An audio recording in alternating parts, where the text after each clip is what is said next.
आइए बढ़ते आगे और वक्त है हमारे खास मेहमानों से मुलाकात करने का। एसपीएल मिड कैप स्टॉक्स में हमारे साथ दो खास मेहमान जुड़ रहे हैं, विकास सेठी साहब और राजेश पालिया साहब। गुड मॉर्निंग, स्वागत है आप दोनों का।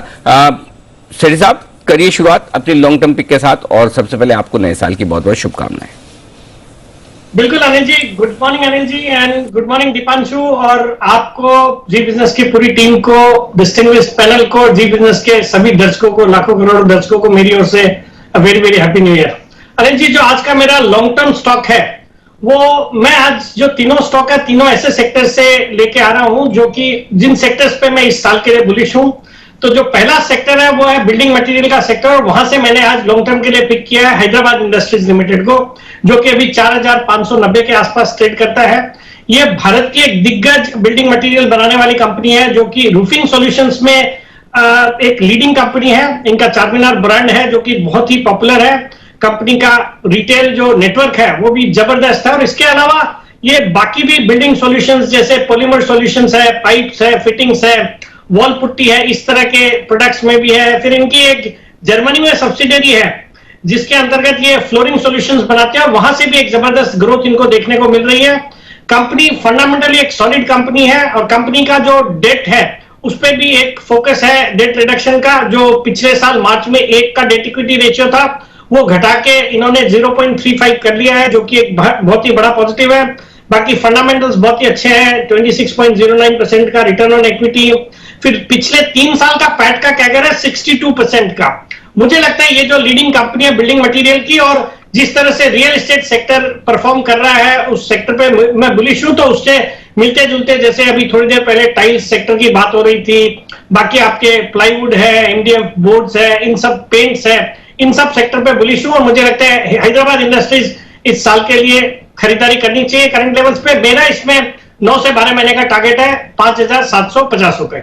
5750 के टारगेट के लिए आपको करनी है खरीदारी। यहाँ पर हिंदुस्तान इंडस्ट्रीज लिमिटेड, इसका पहले नाम होता है। जैन साहब भी खुश हो रहे हैं, बेटे बोले भाई अच्छा ये तो मेरा ही स्टॉक है, कई बार मैंने दिया है। बिल्कुल, लेकिन एक और स्टॉक ऐसा ही है जो कई बार शायद सेठी साहब भी दे चुके हैं, मेरे ख्याल से जय भी दे चुके हैं, जहां तक मुझे सही से याद है।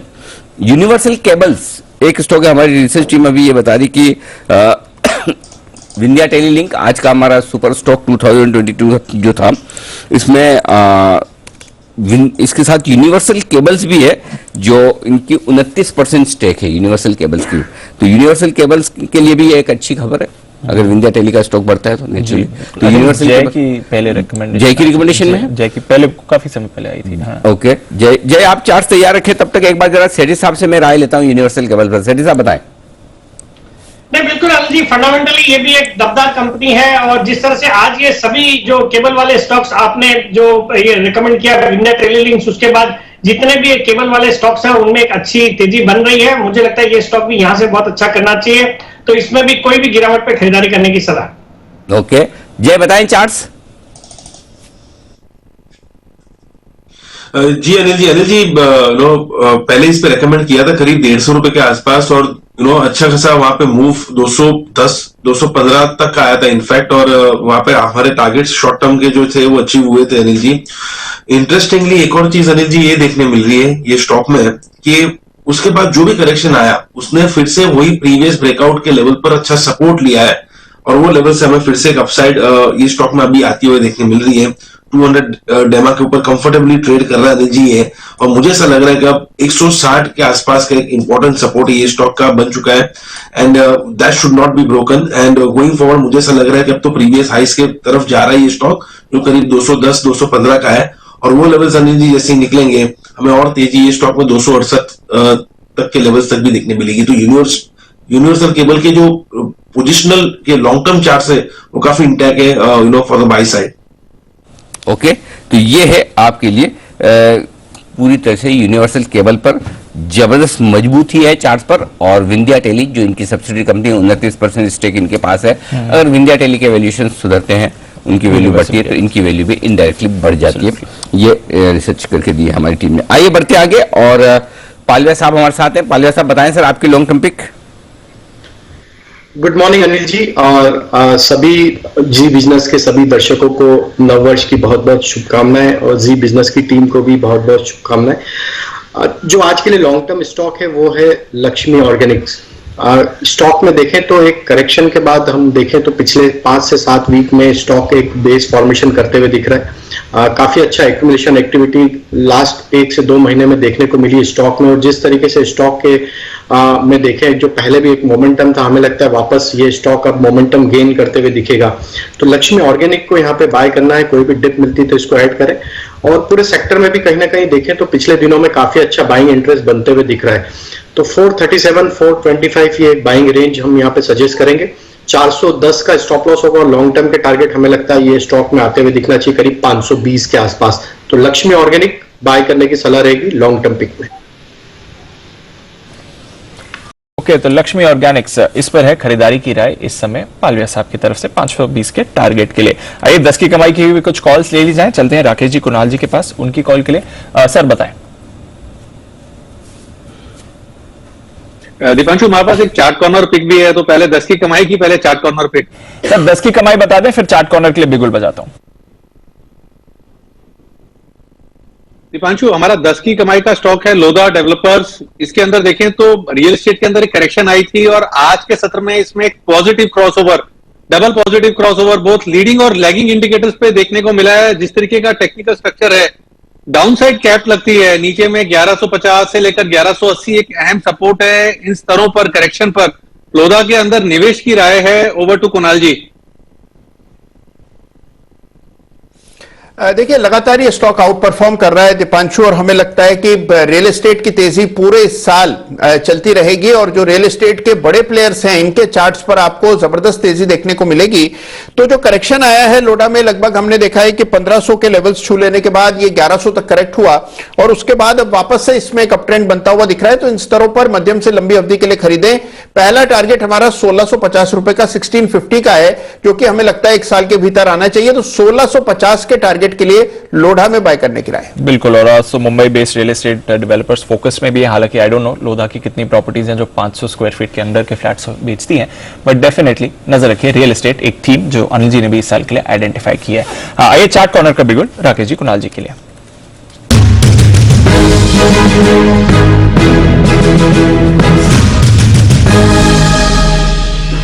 बताएं सर।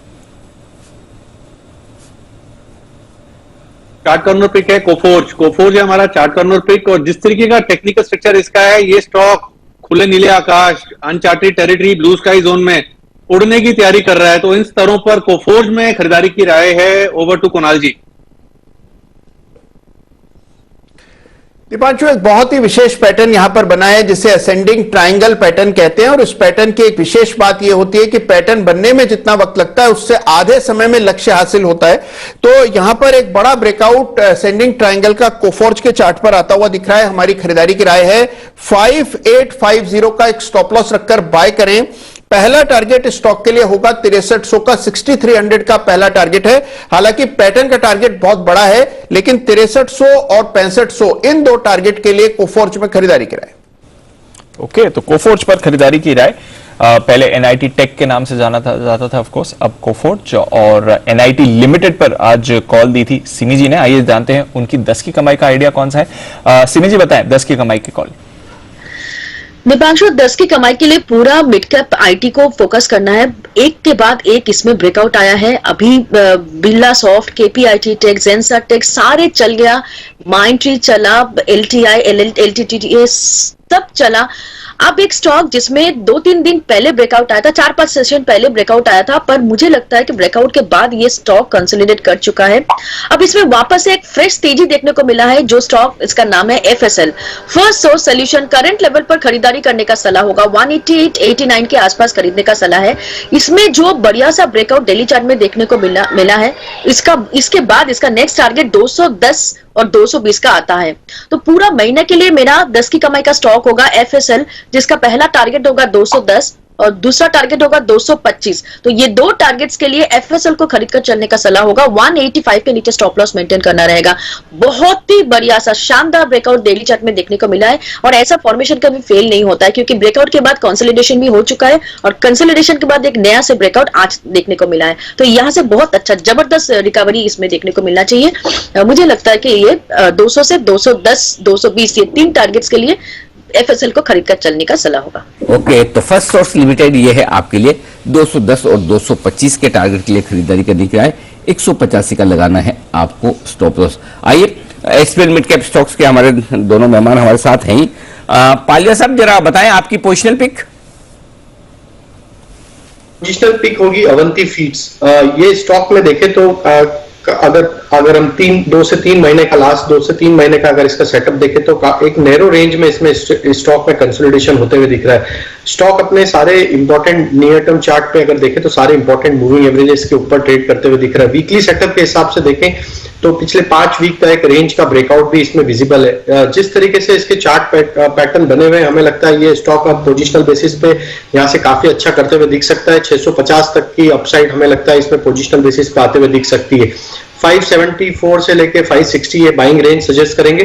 540 का स्टॉप लॉस होगा और 650 के अपसाइड के लिए अवंती फीड्स को बाय किया जा सकता है। अवंती फीड्स ये है वो स्टॉक्स जहां पर खरीदारी करने की राय राजेश जी की तरफ से 650 रुपए तक के टारगेट लेकर चले आप 540 के स्टॉप लॉस के दम पर। सेठी साहब भी बताएंगे आपको पोजिशनल पिक और कुछ और 10 की कमाई के बेहतरीन स्टॉक भी आपके लिए आ रहे हैं। छोटा सा 17,500 आइए आगे बात 17,500 एक नोट आउट लिफाफा लेवल हमारे सुमित जी का 501 बिल्कुल बताइए सर। बात भी कर रहे थे इस लेवल की 515 535 नेक्स्ट दो टारगेट 17,475 500 515 535 ये है वो लेवल्स जिन पर आपको रखनी नजर। और बैंक निफ्टी भी 35,850 आ चुका है जी। अब 35,900 और 35,975 दो अगले टारगेट है। मैं टारगेट आपको देखे रखूं ताकि 35,900 35,975 दो जो आज की फिर हायर रेंज पर फिर 36,025 या 36,050 से वो देखना होगा।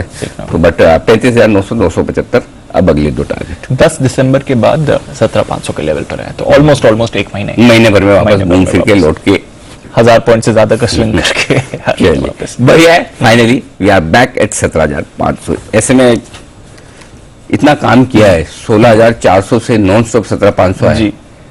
3 मिनट का ब्रेक नहीं बनता है। एक छोटा ब्रेक तो चलो 2 मिनट का ब्रेक।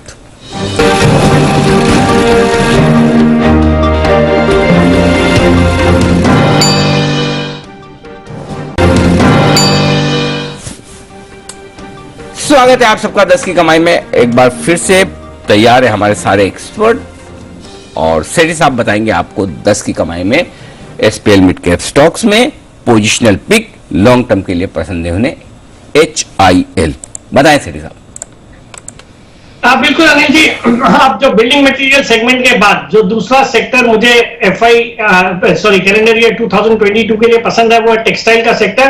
और वहां से आज पोजिशनल पिक है मेरी Indo count industries limited ICIL के नाम से ट्रेड होता है। 254 रुपए का इसका अभी प्राइस चल रहा है।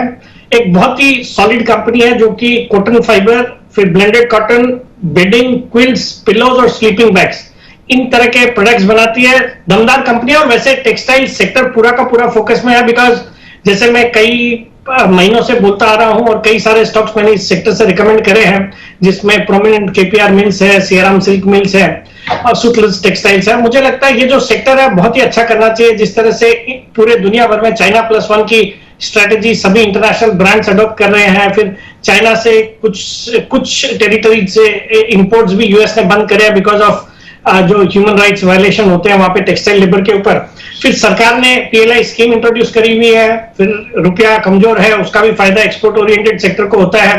और बाकी अभी हाल ही में GST की दरें जिसका डर था कि जो बढ़ाई जाएंगी वो भी सरकार ने नहीं बढ़ाई है तो उसका भी एक फायदा टेक्सटाइल पूरे सेक्टर को होना है। बाकी इंडो काउंट इंडस्ट्रीज एक सॉलिड फंडामेंटल्स वाली कंपनी है। Return on capital employed around 23% का, रिटर्न ऑन इक्विटी 22%, पिछले 3 साल का पैट का कह रहा 41%। FIS DIS अराउंड 10% ओन करते हैं और बाजार के दिग्गज निवेशक मुकुल अग्रवाल जी भी अराउंड 1.22% इसमें ओन करते हैं। तो इस स्टॉक पे पोजिशनली बुलिश हूं। मुझे लगता है करंट लेवल्स पे खरीदे। 280 का मेरा इसमें पोजिशनली टारगेट है और 240 रुपए का स्टॉप लॉस रखना। तो इंडो काउंट इस पर करके चल रही है आपको खरीदारी। ये स्टॉक भी आपको एक्शन में आते हुए दिख सकता है। नजर रखें स्टॉक तेजी में आ रहा है 280 और हमारे रेडार पर भी रहा है एक और टेक्सटाइल कंपनी जो 1 साल की भी थीम बनी हुई है। बट एक्शन में है बाजार और भरपूर स्टॉक्स भी फोकस में आ रहे हैं। थोड़ी देर में ऑटो स्टॉक्स में क्या खास चल रहा है ये भी बताएंगे, पर उससे पहले विश्वेश जी दे रहे हैं हमें उनकी 10 की कमाई का आइडिया। आइए ये जान लेते हैं। विश्वेश जी बताएं सर। दीपांशु देखिए, मेरी ओर से जो 10 की कमाई का स्टॉक है, स्टॉक का नाम है जेके टायर। जेके टायर 3,400 करोड़ का मार्केट कैप है, महज 7 के पी पे मिल रहा है, बुक वैल्यू 111 का है। और अगर आप देखेंगे तो सेल्स ग्रोथ पिछले 5 साल का इतना नहीं है, लेकिन ओवरऑल अगर आप देखेंगे तो प्रॉफिटेबिलिटी काफी अच्छी इंक्रीज हुई है। Market cap to cash flow is 2 time. मुझे लगता है स्टॉक इज रीजनेबली वैल्यूड, और जिस हिसाब से स्टॉक कंसोलिडेट हुआ है टेक्निकली, मुझे लग रहा है दीपांशु ये स्टॉक आने वाले दिनों में अच्छा करना चाहिए। लास्ट वीक एक डबल बॉटम पैटर्न बना था 128 के बाद, और अब उसका कंटिन्यूएशन ब्रेकआउट आया। तो fundamental stock after the consolidation making a bullish pattern is a good candidate for 15-20% growth, और ये मोर और लेस वर्क करता है। तो यहाँ पे 130 के स्टॉप लॉस से खरीदारी करनी है। मुझे लगता है 155 और 163 ये 2 टारगेट हम जल्दी एक्सपेक्ट कर सकते हैं जेके टायर में। तो ये है आपके लिए जेके टायर पर खरीदारी करने की राय। एक और कैश मार्केट का स्टॉक आता हुआ विश्वेश जी की तरफ से 10 की कमाई में, यहां पर 155 और 163 के टारगेट के लिए करें आप खरीदारी। आइए, एक्शन में है पूरा ऑटो स्पेस। ऑटो शेयरों में आज तेज रफ्तार देखने को मिल रही। तो आज 2 सवाल है, एक तो ऑटो शेयरों में तेज रफ्तार है, दूसरा टाटा मोटर्स में रफ्तार कुछ ज्यादा ही तेज है। स्पेशली शुक्रवार को हमारे सभी एक्सपर्ट्स जय ठक्कर, वागल साहब, सिमी जी सबकी तरफ से रिकमेंडेशन आने के बाद। तो पहले तो देख लेते हैं दिसंबर में ऑटो बिक्री कैसी रही है। कुशल हमारे साथ तैयार है बताने के लिए। कुशल बताइए।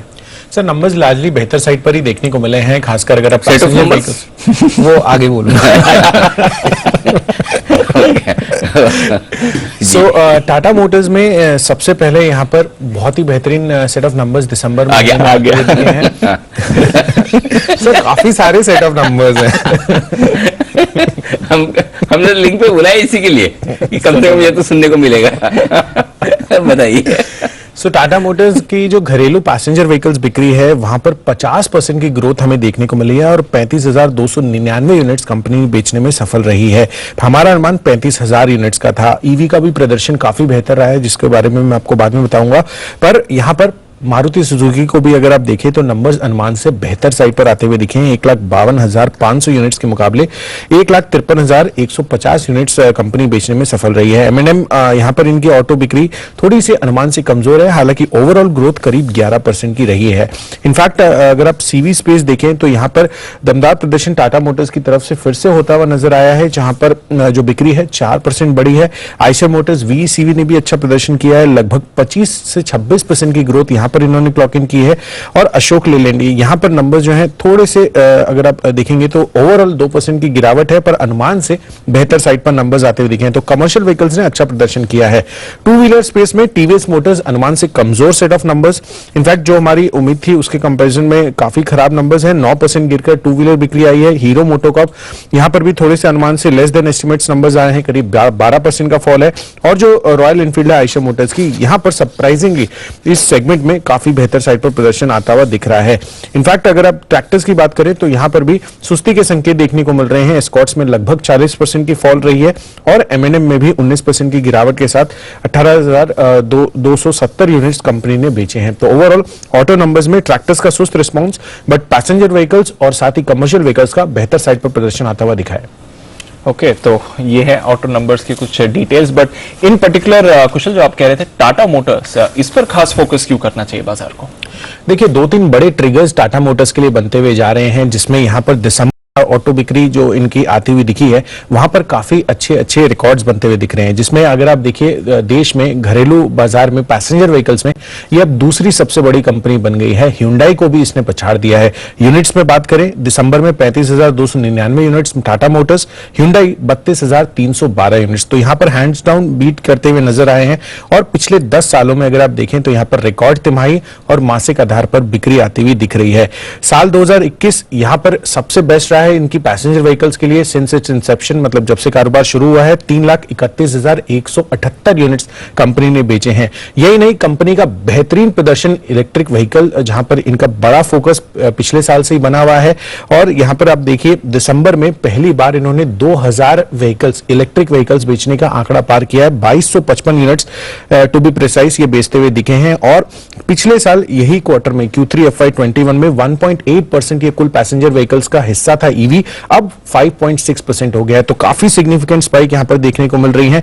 और नेक्सॉन ईवी और टिगोर ईवी तो हम देख ही रहे हैं कि मार्केट में किस तरह की यहां पर रिस्पॉन्स आता हुआ नजर आ रहा है। तो ओवरऑल ये 2-3 बड़े फैक्टर्स हैं जिस वजह से आप देखिए टाटा मोटर्स में लगातार यहां पर तेजी बनती हुई दिखी है, और इसका ऑब्वियसली स्टॉक प्राइस रिफ्लेक्शन जो है, उनकी सेल्स जो है वो आती हुई नजर आ रही है। तो बेहतरीन सेट ऑफ परफॉर्मेंस जो है यहां पर टाटा मोटर्स की तरफ से आ रहा है। तो टाटा मोटर्स से वो स्टॉक्स जहां पर एक्शन भरपूर है और टाटा मोटर्स हमारे सभी एक्सपर्ट्स को पसंद भी आए। जय जरा चार्ट देखिए, दीजिए अपनी राय।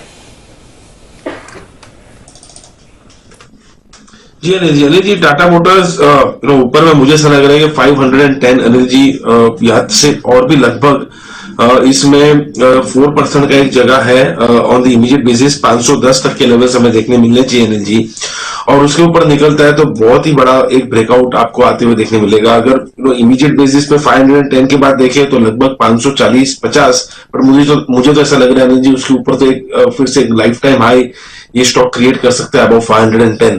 सो काफी बुलिशनेस नजर आ रही है अभी भी ये स्टॉक में। I think this can be one of the best stock of Jain series. Jain series के लिए बेहतरीन प्रदर्शन कर सकता है, नंबर्स का भी पूरा सपोर्ट है। टाटा मोटर्स पर रखनी है नजर। जय की एक 10 की कमाई का स्टॉक भी लेना है, जय बताइए।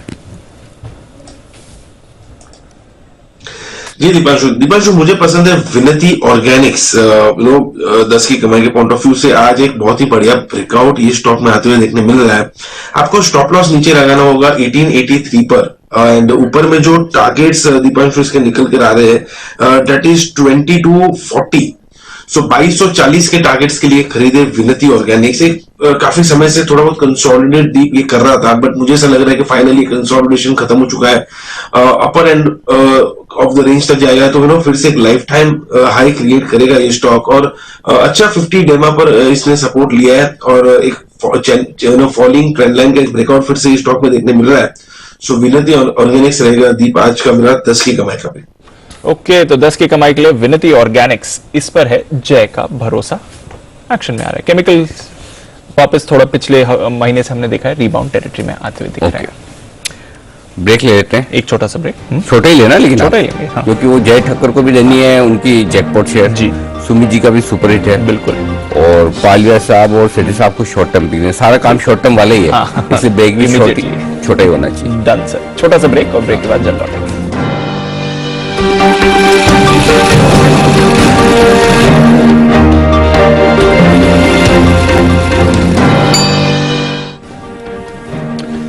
स्वागत है आप सबका 10 की कमाई में। आइए एसपीएल मिड कैप स्टॉक्स में हमारे दोनों एक्सपर्ट्स हैं तैयार। शॉर्ट टर्म पिक लेते हैं राजेश पालिया साहब की, जिन्हें पसंद है Laxmi organics, long term Avanti feed positional. बताएं सर शॉर्ट टर्म पिक।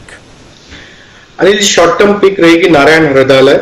ये स्टॉक में देखें तो ये 4th कंसेक्यूटिव मंथ है जहां पे हायर हाई फॉर्मेशन बनते हुए दिख रहे हैं, जिससे ये मालूम पड़ता है कि स्टॉक में एक सस्टेन्ड स्ट्रेंथ बनी हुई है। स्टॉक सारे long term short term moving averages के ऊपर ट्रेड करते हुए दिख रहा है। जिस तरीके से इसका ओवरऑल चार्ट सेटअप है, हमें लगता है ये कंटिन्यूटी रहेगी इसकी अप ट्रेंड की। जिस तरीके से बाइंग इंटरेस्ट बना हुआ है स्टॉक में, हमें लगता है शॉर्ट टर्म में ये स्टॉक में यहां से 730 तक की अपसाइड बनते हुए दिख सकती है। तो 630 के स्टॉप लॉस से नारायण हृदयालय को बाय करना है शॉर्ट टर्म पिक में।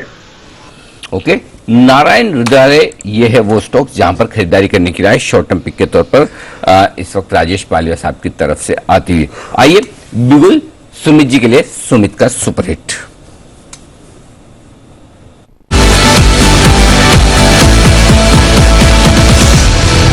बताएं सुमित जी। अनिल जी, बाय का स्टॉक रडाउन पे आया है। 1230-35 का अभी भाव चल रहा है। स्टॉक का नाम है हल। बाय करेंगे हल तो मिलेगा अच्छा फल। हल को अभी बाय करना है। 1230-35 के आसपास खरीदारी करें। आने वाले दिनों के अंदर एक अच्छा मूव ऊपर की तरफ देखने को मिलेगा। अनिल जी, HUL हल नहीं, HAL Hindustan Aeronautics Limited. Buy करेंगे हल तो मिलेगा अच्छा फल, तो इसके अंदर खरीदारी करना है। स्टॉक ऊपर में 1270 से लेके 1300 रुपए तक के लेवल दिखा सकता है। स्टॉक के अंदर पिछले 2-3 दिनों के हाई ब्रेक हो रहे हैं और स्टॉक अब यहां से ऊपर का मूव दिखाना चाहिए। तो 1270-75 इमीडिएट टारगेट होगा, 1300 ओवरऑल टारगेट होगा। स्टॉक का जो नीचे में सपोर्ट है 1200-1205 के आसपास है, तो 1200 के स्टॉप लॉस लगा के खरीदारी करें। आने वाले दिनों में एक अच्छा रिटर्न HCL के अंदर देखने को मिल सकता है। मेरे सारे प्रयास हुए निष्फल। गौर फरमाइएगा, मेरे सारे प्रयास हुए निष्फल। सुमित जी की इस बीमारी का नहीं है कोई हल। सुमित जी, आपके हल के लिए 1270 और 1300 रुपए के टारगेट हम लेकर चल रहे हैं। आपने जैसा बोला वैसे ही ले लेंगे सर। 1200 रुपए की टारगेट, अपनी क्रिएटिविटी बनाए रखे इसी तरह से। जाने पता चला ये बिजनेस चैनल के अनुमोलिक बन जाएंगे थोड़े दिनों में। आराम से।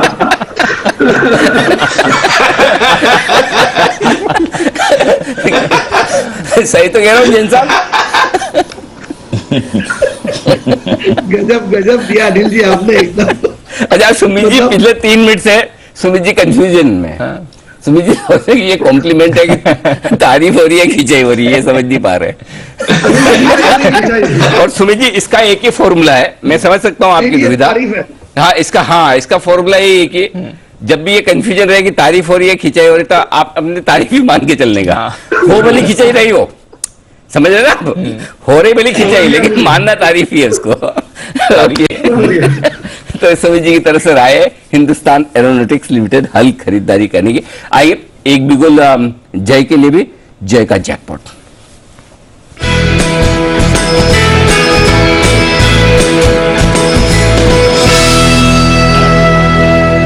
बनाए सर जय। अनिल जी, खरीदना है 295 के स्ट्राइक का कॉल ऑप्शन HPCL का, जो करीब 10 रुपए के आसपास अभी ट्रेड कर रहा है। अनिल जी, इसको खरीद कर चले। एंड यहाँ पे आपको स्टॉप लॉस प्लेस करना होगा 6 रुपए 50 पैसे पर। पहला टारगेट अनिल जी इसका बनेगा 15 रुपए 20 पैसे का। सेकंड टारगेट जो मैं देख रहा हूँ, डेट कम्स टू अराउंड 18, सो 15.20 18, ये 2 टारगेट्स के लिए आप खरीदे HPCL का 295 का कॉल, जो almost at the money call option है। अनिल जी, मुझे इसमें एक अच्छा खासा बाउंस बैक नजर आ रहा है। एक अच्छा सिमेट्रिकल ट्रायंगल पैटर्न में से भी एक ब्रेकआउट हमें HPCL में देखने मिल रहा है। और ऊपर में जो इसके टारगेट्स इसके बंद कर आ रहे हैं वो है 310 से 315 के। एक और छोटा सा अनिल जी एक अपडेट दूं तो निफ्टी का, अनिल जी हमने 17,500 का कॉल दिया था out of the money call option, उसके पहले टारगेट्स हासिल हुए। और जो 36,000 का बैंक निफ्टी का कॉल दिया था अनिल जी, वो करीब करीब 300 के आसपास आ चुका है। तो बहुत बहुत बधाई। बिल्कुल, और मैं वही देख रहा था कि कॉल ऑप्शन काफी जबरदस्त आपका कमाल करता हुआ दिख रहा है। HPCL वाकई में कुछ चार्ट्स में और डेटा में दम है, या आइडियाज खत्म हो गए? क्या अभी कुछ बचा नहीं, अभी यही दे दें? नहीं अनिल जी, काफी आइडियाज है। इनफैक्ट नहीं अनिल जी, काफी आइडियाज है। इनफैक्ट ये HAL भी था मेरे पास, बट सुमित जी ने फास्टेस्ट फिंगर्स फर्स्ट में वो आगे निकल गए। बट HPCL में अनिल जी बहुत ही क्लियर एक सिमेट्रिकल ट्रायंगल पैटर्न फॉर्म हुआ है, और उसमें से मुझे ब्रेकआउट नजर आ रहा है। तो 310-15 तक तो जाएगा ये स्टॉक। ठीक बात है। तो चलिए, हिंदुस्तान एरोनॉटिक्स भी पसंद है जय को, और सुमित जी को भी तो पसंद है ही। आइए सेठी साहब हमारे साथ हैं तैयार, और सेठी साहब से ले लें शॉर्ट टर्म पिक, और उसके बाद टॉप मैनेजमेंट से करेंगे मुलाकात, और वो जुड़ रहे हैं हमारे साथ नजारा टेक से। जी सेठी साहब बताएं सर। हाँ बिल्कुल अनिल जी, देखिए बिल्डिंग मटेरियल और टेक्सटाइल सेक्टर के बाद अब जो सेक्टर मेरे रडार पे है वो है IT सेक्टर, और more particularly mid cap IT stocks. और वहां से मैंने कई सारे स्टॉक्स हाल ही में रिकमेंड करे हैं, जैसे साइंट है, सोनाटा है, फिर डेटामेटिक्स, क्विक हील टेक्नोलॉजीज और FSL, इन सब ने अच्छा किया। और यहां से आज मैंने पिक किया है FSL जो कंपनी है, ये RP संजीव गोयनका ग्रुप की कंपनी है, उनके ही भाई है हर्षवर्धन गोयनका, उनकी कंपनी है जेंसार टेक्नोलॉजीज, जो कि संदीप ने भी कई बार रिकमेंड किया हुआ है। इस स्टॉक का अभी प्राइस चल रहा है 530 रुपए का। एक सॉलिड कंपनी है जो कि डिजिटल सॉल्यूशंस और टेक्नोलॉजी सर्विसेज प्रोवाइड करती है BFSI और कंज्यूमर सर्विसेज सेक्टर को। कंपनी की कई सारी जो बड़ी कंपनियां हैं, जैसे माइक्रोसॉफ्ट है, एडोबी है, Amazon, गूगल, ओरेकल, SAP, इन सब के साथ टेक्निकल पार्टनरशिप है, और उसके कारण से इनको एक ट्रिमेंडस ग्रोथ अपॉर्चुनिटी मुझे इस स्टॉक में नजर आती है। हालांकि ये मैंने आज शॉर्ट टर्म पिक के रूप में सिलेक्ट किया, बट इस स्टॉक को भी मीडियम से लंबी अवधि के लिए रखना है। फंडामेंटली एक सॉलिड कंपनी है, और FIS-DIS अराउंड 38% स्टेक इसमें ओन करते हैं, जिसमें DSP है, निप्पॉन है, HDFC, अमांसा होल्डिंग अराउंड 5.93% ओन करती है, फिर गोल्डमैन सैक्स भी है, और बाजार के दिग्गज निवेशक आशीष धवन जी भी है, 1.24% स्टेक। मुझे लगता है इस स्टॉक को जिस तरह का हम मूवमेंट देख रहे हैं, इन सब मोमेंटम देख रहे हैं IT स्टॉक्स में, ये स्टॉक शॉर्ट टर्म में अच्छा करना चाहिए। मेरा इसमें शॉर्ट टर्म का टारगेट है 550 रुपए का, स्टॉप लॉस रखना है 520 रुपए। 550 का टारगेट, 520 का स्टॉप लॉस शॉर्ट टर्म के लिए सिटी साहब जेंसा टेक। तो मिड कैप आईटी जो अगेन एक और आइडेंटिफाइड थीम है इस साल की एनएलजी की तरफ से, वहां पर भी आपको एक्शन बनते हुए दिख रहा है, काफी सारी कॉल्स इस स्पेस में भी। आइए एक कॉल दे रही हैं सिमी जी भी, बिगुल उनके लिए, सिमी के नॉन स्टॉप शेयर्स। बताएं सिमी जी। खरीदारी का सलाह देना है बलरामपुर चीनी में। ये स्टॉक लास्ट वीक जब 345 के आसपास से ब्रेकआउट दे रहा था तब भी फोकस में था, 366 के आसपास जब ये ब्रेकआउट दे रहा था तब भी फोकस में था, अब 370 का लेवल पार किया, 375 हो गया, आज भी फोकस में है। स्टॉक इस महीने में एफएनओ में शामिल हुआ है, मुझे लगता है कि इसका मिनिमम टारगेट 400 का होना चाहिए। करंट लेवल पर खरीदारी करने का सलाह होगा और स्टॉप लॉस लगाने के लिए 360 का रखेंगे। और ये यहाँ पे एक बताना है कि लास्ट वीक जब अनिल जी पोल ले रहे थे कि नेक्स्ट महीने का, नेक्स्ट सीरीज का जो टॉप गेनर होगा कौन होगा, सारे एनालिस्ट ने सारे कुछ दे दिया था, मुझे बलरामपुर चीनी देना था। मैं उस समय पैनल में नहीं थी इसलिए मैंने नहीं दे पाया, पर उस लेवल से भी आज ये चला है। 400 का मिनिमम टारगेट के लिए बलरामपुर चीनी को खरीदने का सलाह होगा, 360 का स्टॉप लॉस होगा मेरे तरफ से बलरामपुर चीनी। ये सिर्फ आज के लिए या कल के लिए नहीं, पूरा महीने के लिए चलेगा। 400, इनफैक्ट ये 400 के भी ऊपर जा सकता है। कभी भी पैनल पे ना हो और ऐसे दिल में इच्छा हो जाए सिमी जी आपकी कि ये स्टॉक देना, तो लाइफलाइन यूज करें जी बिल्कुल बिल्कुल। फोन अ फ्रेंड या मैसेज अ फ्रेंड, रखेंगे आइदर सिंह, दोनों कोई सी भी कर सकते हैं। जैसा हमारे बहुत सारे एक्सपर्ट करते हैं, सिद्धार्थ जी सबसे ज्यादा यूज करते हैं, बिल्कुल सबसे कम है, किरण जी सबसे करते कम हैं है। सबसे ज्यादा, जैन साहब भी कर देते हैं, कुछ कुछ मिसयूज भी करते हैं शो में होने के बाद भी तो चलिए ये है बलरामपुर चीनी, यहाँ पर आपके लिए खरीदारी करने की राय 400 के टारगेट के। आइए वक्त है न्यूज पर व्यूज सेगमेंट का, और आज हम बात करेंगे एक बेहद खास कंपनी की, और वो है नजारा टेक्नोलॉजीज।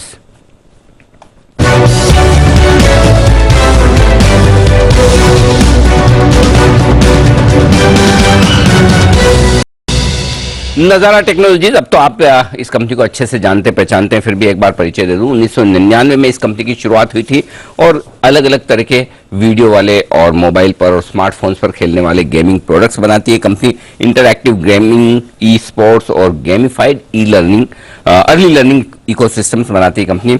और इनके मार्केट्स अगर आप देखेंगे तो देखिएगा, भारत में तो खैर है ही है, अफ्रीका है, साउथ ईस्ट एशिया है, इसके अलावा मिडिल ईस्ट, लैटिन अमेरिका, ये सारे मार्केट्स हैं जहां पर कंपनी का कारोबार है। और देश की दिग्गज ई गेमिंग कंपनियों में ये कंपनी शामिल है, और इनकी कई सारी ऐसी ऑफरिंग्स ऐसी जो आप जानते पहचानते हैं, कैरम, क्लैश, किडोपी, नॉडविन, स्पोर्ट्स कीड़ा, हल्ला प्ले और भी बहुत सारी, जो ये तो मैंने थोड़े से आपको एग्जाम्पल्स दिए। आइए कंपनी के सीएफओ मनीष अग्रवाल साहब हमारे साथ कार्यक्रम में शामिल हो रहे हैं। 2015 से कंपनी के साथ हैं। वारंगल से टेक्नोलॉजी में आपने बैचलर्स की डिग्री ली है और आईआईएम अहमदाबाद से मैनेजमेंट में पोस्ट ग्रेजुएशन किया है। और कंपनी जो भी मर्जर्स एक्विजिशन करती है, और खासतौर से कंपनी का फोकस ही पूरा इनऑर्गेनिक ग्रोथ पर है, और उस दिशा में मनीष जी की भूमिका बेहद अहम है। और गेमिंग और स्पेस मार्केटिंग से रिलेटेड जो भी कारोबार है उसमें 20 साल से ज्यादा का गहरा अनुभव मनीष जी का। मनीष जी, सबसे पहले तो आपको, पूरी टीम को बहुत बहुत शुभकामनाएं नए साल की।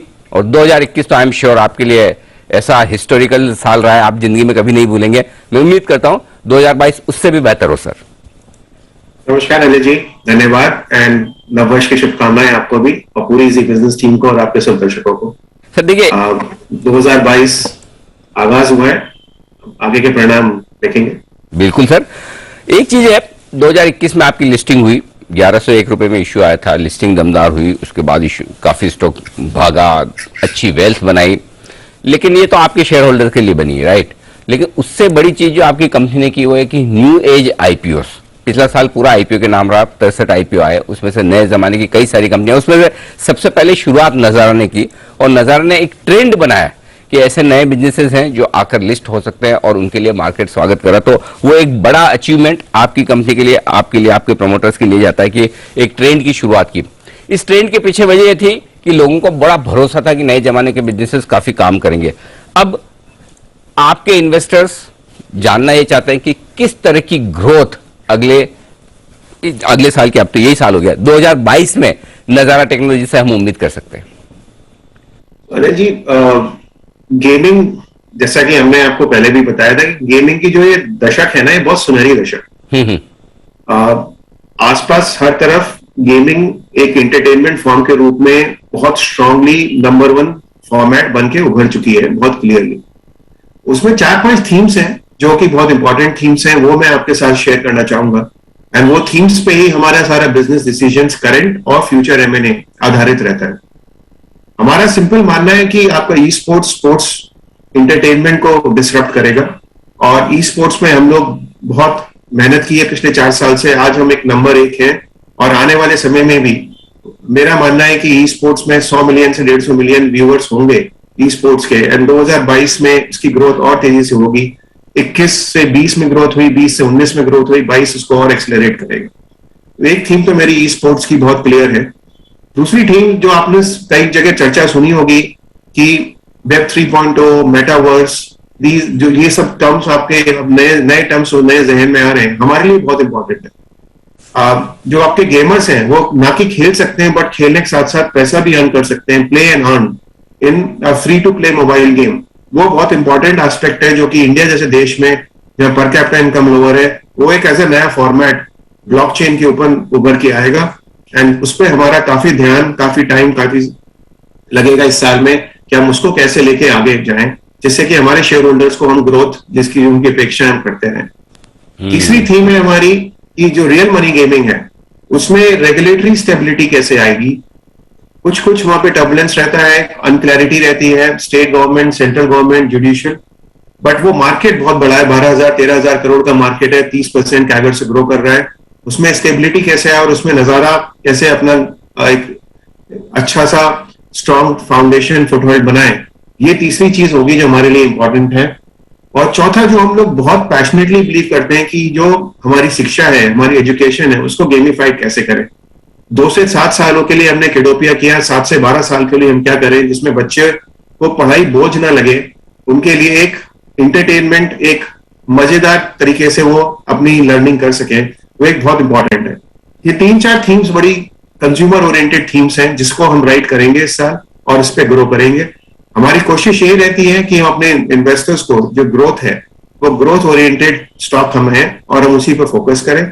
लेकिन उसके साथ साथ हमारा ये भी मानना है कि हम अपने को एबिटा लॉस वाली कंपनी नहीं है। हमारा हमेशा मापदंड ये रहता है कि आप ग्रोथ करें लेकिन एक सस्टेनेबल बेसिस पे करें, जिससे कि आपको एबिटा प्रॉफिटेबिलिटी मिलती रहे, आपके मार्जिन इंप्रूव होते रहे।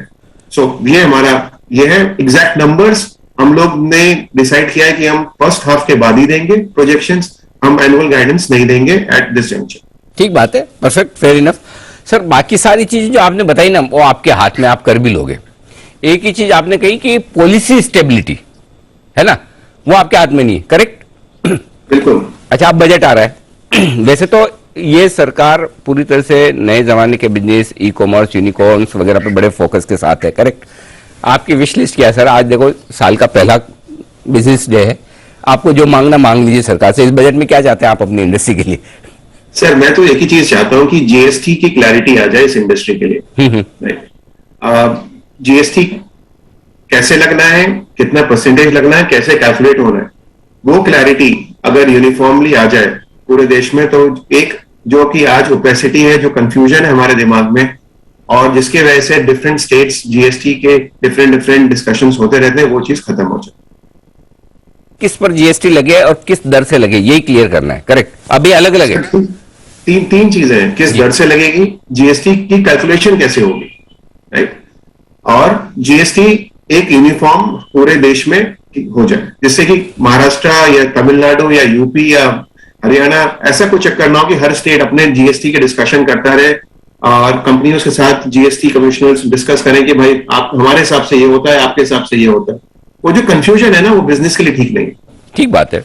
और हम जब हमारे बजट को लेकर जो भी सजेशंस हम फाइनेंस मिनिस्ट्री में पहुंचाते हैं, आपकी इंडस्ट्री के बिहाफ पे ये सजेशंस भी हम जरूर पहुंचाएंगे कि किस तरह से पूरे देश में 1 नेशन 1 टैक्स वाला मामला गेमिंग बिजनेस के लिए होना चाहिए, दरें सेम हो हर राज्य में और उसकी कैलकुलेशन का मेथड एकदम क्लियर हो।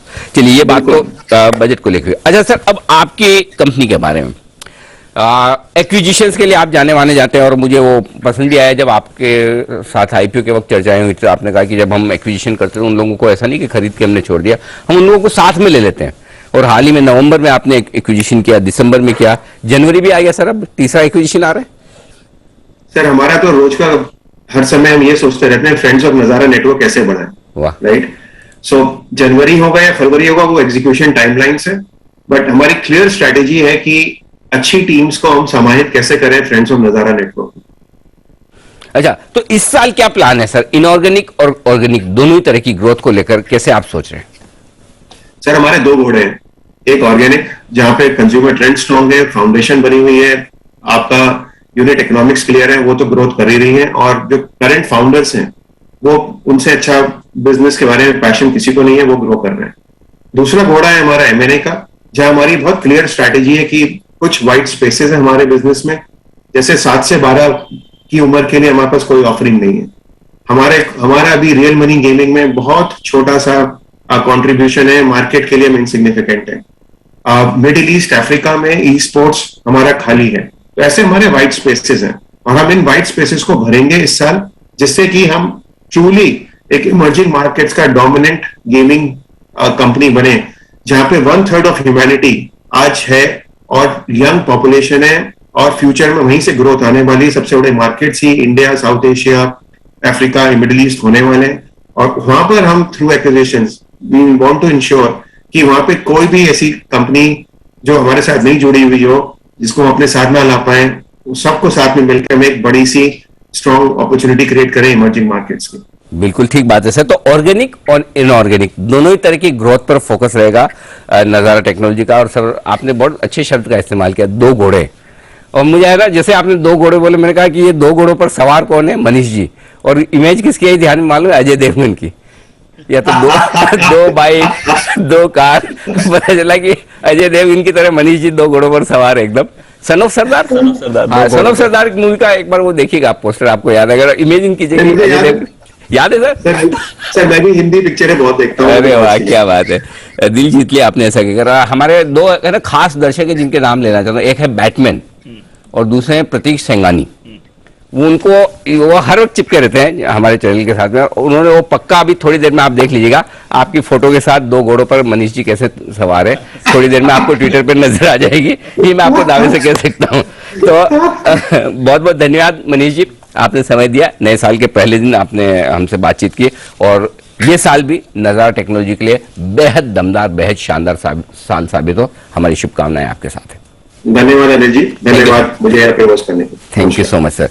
ओके, तो ये है आपके लिए एक्शन पूरा का पूरा। 17,500 के ऊपर निकलता हुआ निफ्टी और बैंक निफ्टी 35,900 के बेहद करीब पहुंचता हुआ दिख रहा है, और सेंसेक्स 58,800 पर।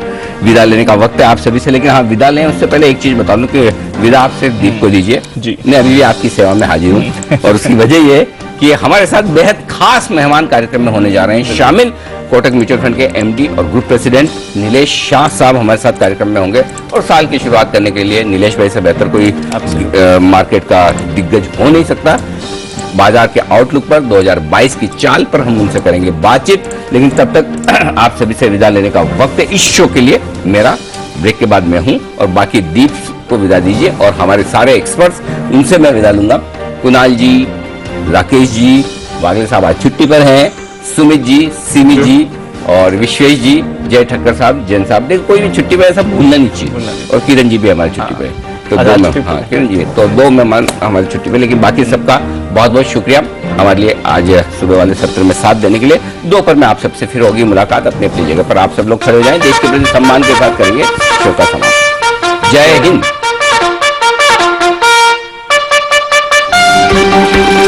Thank you.